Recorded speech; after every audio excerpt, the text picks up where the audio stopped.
Imagine you're an astronaut, drifting away from your spacecraft and into the cold, dark abyss of outer space, more than 300 kilometers high above the Earth, with no literal lifeline to save you. But this was no accident because you're testing a cool new jetpack, and you're placing your faith and your entire life in the hands of the engineers, including yourself, who built this strange, bulky contraption. Just think of it this way, it's like you don't know how to swim, and you're thrown in the ocean with a flotation device that has never been operated at sea before. This was what Bruce McCandless did in 1984 when he tested the iconic Space Shuttle Jetpack, the Manned Maneuvering Unit, or the MMU. In this video, I'll walk you through the history of astronaut jetpacks, how they work, and why we don't really use them anymore. Alright, so it takes some balls to be literally unhinged and fly untethered in the void of outer space. And only 6 astronauts in the history of humanity have done so, because the operational history of space jetpacks was actually really short-lived. If I were one of those astronauts, I would be crapping my spacesuit in sheer terror, but at the same time be thrilled at the prospect of doing possibly the most badass thing a space shuttle mission specialist can ever do. And I would still take this opportunity on any day over being the kind of mission specialist who would do life science experiments inside the safety of the space shuttle, cleaning some rat crap inside Space Lab. But you can't deny how cool it is to hover through space in a flying armchair. Speaking of which, please hover over that subscribe button and click on the bell icon so you never miss a cool space video by yours truly.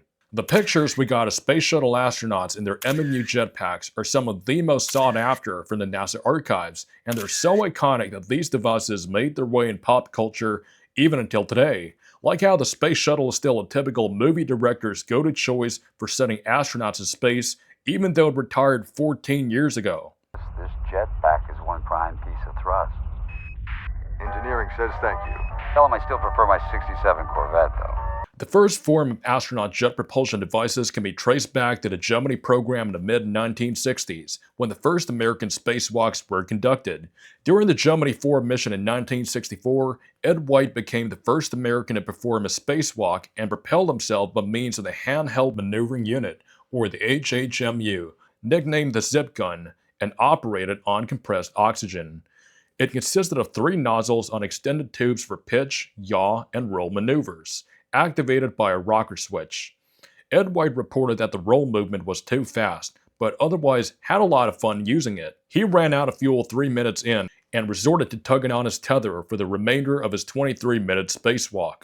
On the other hand, his crewmate Jim McDivitt remarked that the zip gun was useless, as it was really difficult for pure translation and moving without setting yourself into a wild spiral. NASA wanted Dave Scott to test an upgraded version that uses Freon 14 gas from a backpack instead of handheld tanks, but this never happened as the mission was cut short due to a malfunctioning thruster that caused the capsule to tumble out of control. Finally, on Gemini 10, Mike Collins used a version that fed nitrogen gas from inside the spacecraft.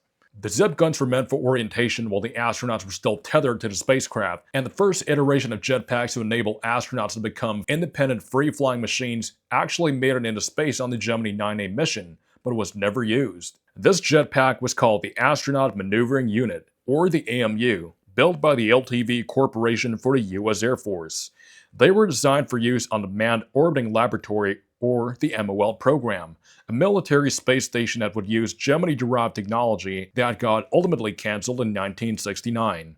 The alleged purpose of the AMU's development for MOL was the possibility to inspect enemy satellites. The AMU was controlled by 2 joysticks on armrests and used hydrogen peroxide as a propellant, broken down into hot steam and oxygen gas.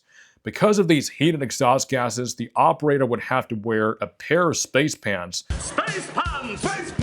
made of a specially designed chromium-nickel alloy fabric that were later used in the gloves and boots of the Apollo spacesuits. During the Gemini program, the AMU was strapped to the back of the capsule. The test of this device was the primary purpose of the Gemini 9A spacewalk performed by Gene Cernan.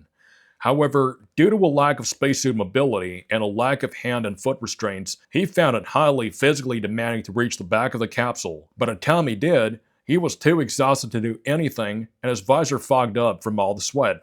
The rest of the EVA was cancelled, and Cernan clocked a total of 2 hours and 8 minutes without testing the AMU. It was later proposed to be reflown in the Gemini 12 mission, but it was removed 2 months before launch. There was no need for the AMU in the Apollo program, so the future was looking a little bleak for space jetpacks, until in 1967 a young Air Force engineer by the name of Ed Whitsitt walked into the Johnson Space Center to design one, and was joined by the youngest member of the astronaut class, then 29-year-old Bruce McCandless, who was one of the voices at Mission Control during Apollo 11. They came up with a design that became Experiment M509 on board the Skylab space station called the ASMU, the Automatically Stabilized Maneuvering Unit. The jetpack was tested inside the station as the airlock was small and astronauts did not use a life support backpack for spacewalks, but instead a hose connected to the station. The backpack used internal gyroscopes to stabilize the astronaut. Unlike its predecessor, it does not rely on burning fuel for propulsion, but uses 14 cold gas thrusters, where pressurized nitrogen expands and gets expelled through nozzles, with translational movements controlled using the left joystick and rotational ones using the right. The tests were done both suited and unsuited by the crews of Skylab 3 and 4, along with another zip gun and a foot-controlled maneuvering system designed by the Langley Research Center, but the ASMU was the clear winner. So Whitsitt and McCandless continued to evolve their design for operational use on the spacecraft then in the works, the Space Shuttle. But spacewalks were not originally planned to be a routine thing in the shuttle, so Whitsitt had to find reasons to keep money pooling into its jetpack research, including inspecting the shuttle's heat shield, a system of thermal protection tiles for damage and repairing them, but his idea was shut down as tile strengthening techniques came about. That was until late 1980. Even before the first shuttle mission took flight, the serviceable sun-studying satellite SolarMax experienced a fault in attitude control, and finally in 1982, NASA gave the green light to let astronauts repair it, so a jetpack was needed in the first place to retrieve it back to the shuttle's cargo bay, which resulted in the development of the MMU. Martin Marietta won the contract to build it, which includes many upgrades for the ASMU, such as a stronger aluminum tank used on the Boeing 747, wrapped in Kevlar to contain the nitrogen supplied to 24 thrusters, large stabilizing gyroscopes replaced by smaller ones to detect rotation and triggering counteracting thrusters, T-shaped joysticks for easy control in thick spacesuit gloves, and adjustable armrests to accommodate a variety of astronaut heights. The final thing weighed about 140 kilograms, and they were flown slowly as Matt Kowalski's flying style in the movie Gravity would deplete their tanks faster than you can say Mardi Gras. Before being deemed operational, the performance of the MMUs have to first be verified. After waiting 18 years for his first spaceflight, Bruce McCandless became the first to fly a tetherless spacewalk as he tested the MMU in the open vacuum of space in the 1984 Space Shuttle Challenger mission STS-41B. He has devoted nearly his entire NASA career to this moment, having spent 16 of his 18 years as an astronaut on the development of the MMU. And it was on this series of spacewalks he was much more thrilled than anxious to give his own machine a set of joyrides. He flew them along with his crewmate Bob Stewart, and the pair actually had to persuade NASA to let them fly it untethered, as even the original plan for Gemini 9A was to have the AMU tethered to the capsule. NASA supposedly spent $3 million to develop a 91-meter tether, but McCandless and Stewart raised safety concerns saying that tangling around equipment and astronauts' feet are real concerns, or try not to get astronauts to collide with the shuttle when pulling them back if the MMU fails.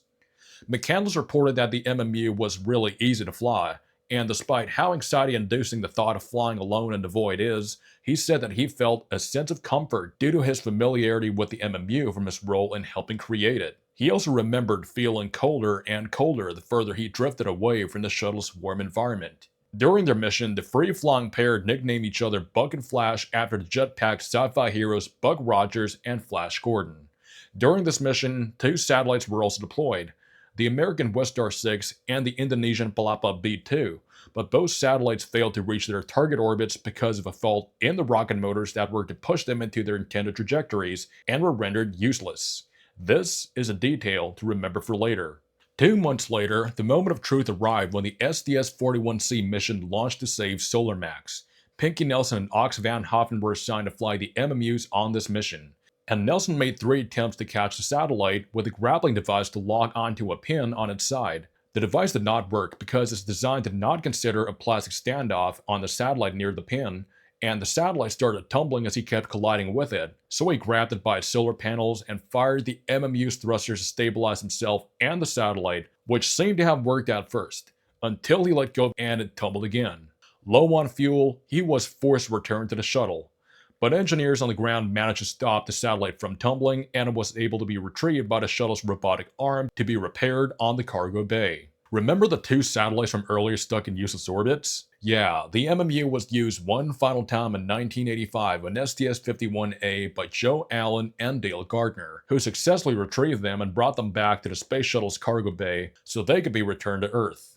In the aftermath of the Challenger disaster, NASA revised their safety policies and put a lot of new regulations in place, which required the MMU to be requalified, and this was really expensive.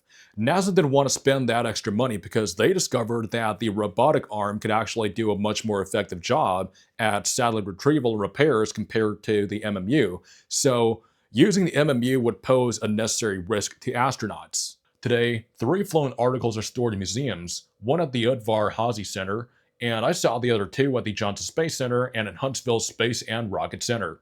The Soviets had their own version of the MMU on the Mir space station called the SPK, which ran on oxygen instead of nitrogen and was only flown a few times, tethered in 1990 by cosmonauts Alexander Viktorenko and Alexander Serebrov on Soyuz TM-8.